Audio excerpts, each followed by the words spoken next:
Okay, this is part 3 of our fancy counting series. So we've already talked about ordering quite a bit, done 2 videos on ordering already, so we're ordering masters. Now we're going to talk about choosing. So part 3 is choosing, okay? So here's the scenario. Here we go. So you have these 5 snacks at home. You have a cheese stick, yogurt, fruit cup, granola bar, and a half-eaten bag of seasoned croutons, because that's all I have at my house. Your mom says you can only pick 2. You have to pick 2 to go in your lunchbox. So the question is, if you have 5 options, how many ways are there to pick 2 treats to go in your lunchbox? Okay, and there's quite a bit. Like, you could do cheese and granola bar, you could do cheese and fruit, you could do fruit and croutons, right? So there are lots of options. We need to figure out what the number for this is. So one strategy we could use to try and figure out the number is we're going to kind of use our fancy ordering, okay? So what we're going to do is we're going to first order all 5 things. So we're just going to like put them in order.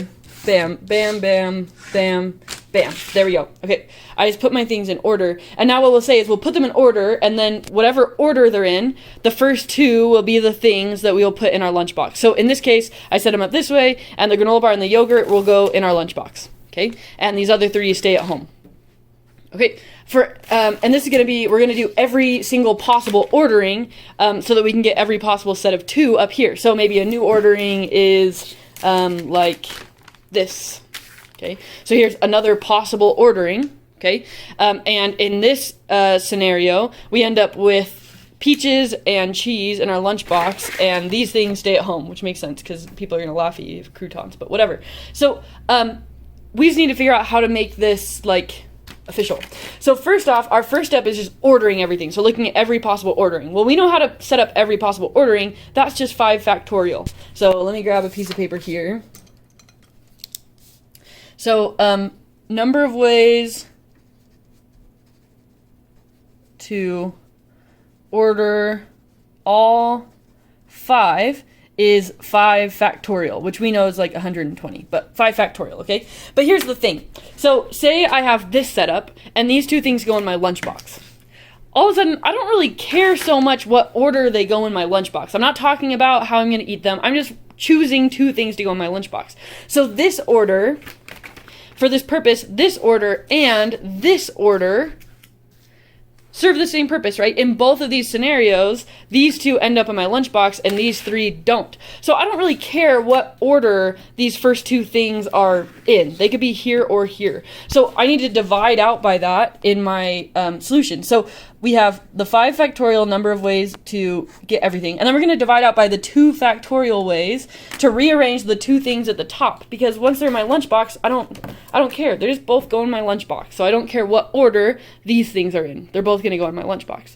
Same reasoning says that for the things that aren't in my lunchbox, I don't care what order they are in either. Like this ordering, for the sense of what goes in my lunchbox and doesn't, is the same as this ordering, right? In this situation, these 2 things still end up in my lunchbox and these 3 things don't. So I don't care what order these are in. So we have to get rid of that order. So I have to get rid of the 3 factorial ways to order these last 3 things, the things that are left. So our final answer for the total number of ways we have to choose 2 things out of 5 is 5 times 4 times 3 times 2 times 1 over 2 times 1 times 3 times 2 times 1. So let's simplify this by checking for like fancy 1. So I have a 3 over 3, that's a 1, 2 over 2, 1 over 1.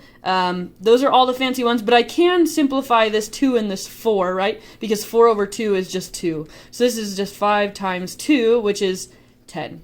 So apparently, there are 10 different possible combinations if we have 5 snacks and are choosing 2 of them to go in our lunchbox. Okay, so I'm going to set us up back here, and we'll talk about notation and how we can do this a little bit nicer in general. Okay, so choosing, hopefully this pen works well.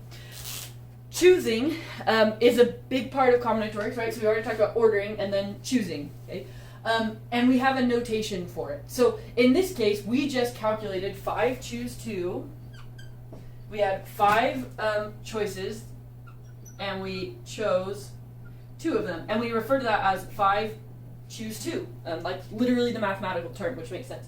And 5 choose 2, we ended up saying that that is 5 factorial, because of the way to list them all out, and then divided by the 2 factorial ways to put the 2 things in our lunchbox. And then the rest of the things, so if we had 5 and we're choosing 2, there are 3 things left over, and we don't care what order they're in either, so 3 factorial. And it ended up being just 10. Okay? So apparently 5 choose 2 is 10. Let me show you some notation. So instead of having to write 5 choose 2, this idea is wrapped into something called the binomial theorem, which you should have seen in part A of your class, but anyway, you might not have. One way to write this 5 choose 2 that mathematicians use is like this, okay? They'll write this as, it's like big parentheses, a 5 on top, and a 2 on the bottom. So it's not a fraction, there's not a line in between, it's just written just like this, parentheses and a 5 over a 2. And we read that as 5 choose 2, okay? Yeah, 5 choose 2. And it's calculated just like that, just how we did. So let's do another example. What if we had 10 options for something? Well, okay, here's an example. Say that we're in class, so in 4th hour, I think we have 36 students in 4th hour. So we have 36 students, and we're going to pick 3 students to go down to the office. I don't know, doesn't matter. We're going to pick 3 students to go down to the office. So we have 36 students to choose from. We're going to pick 3, so that's 36 choose 3. The way we would calculate it, one way that we could do is we could line everyone up in the class, all possible combinations, or all possible rearrangements of everyone lining up. That would be 36 factorial, which is a huge number, over, okay? Once we have everyone lined up, we'll say the first 3 people get a go. And we don't care what order they're in because it's not special, just the 3 people go together. So we have to divide by that 3 factorial for those 3 people to go. And then the other 33 people in line, doesn't matter what their order in either, they're staying in the classroom, okay? So we have to divide by the 33 factorial ways to rearrange those people. And our final answer here is going to be, let's see, 36 times 35 times 34 times 33 times 32 times dot dot dot, all the way down to times 2 times 1, divided by 3 factorial, so 3 times 2 times 1, times 33 factorial, so 33 times 32 times 31 times dot dot dot.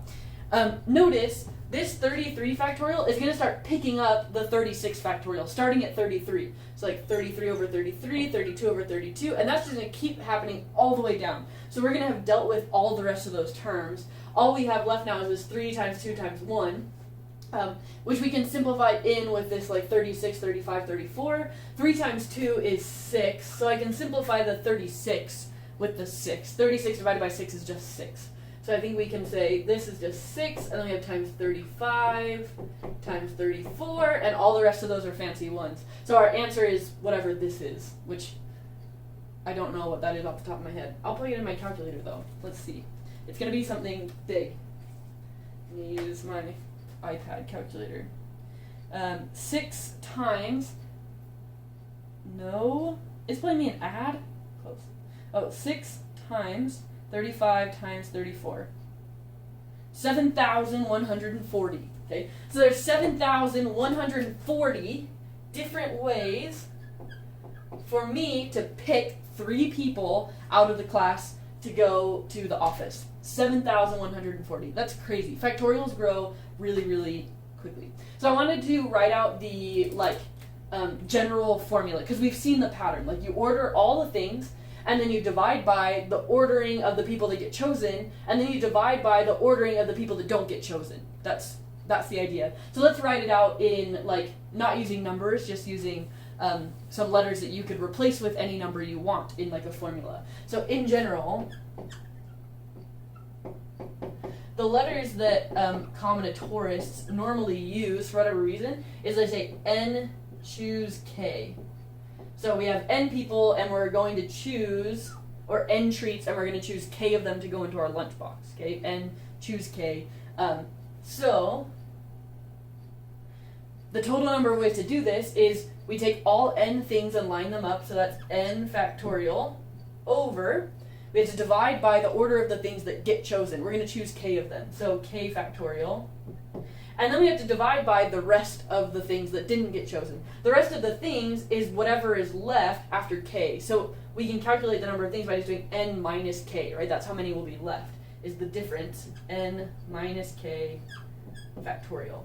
So this is like, I've heard this referred to as the lame definition before for choosing, right? It's just a formula. It's kind of nice to think about it like by working it out like this, like logically, but this is a formula you can use for any n choose k. So if this was 100 choose 1, or 100 choose 50, or 1,000 choose 42, you could use this formula and plug in the n and the k's where they go, and you could calculate choosing.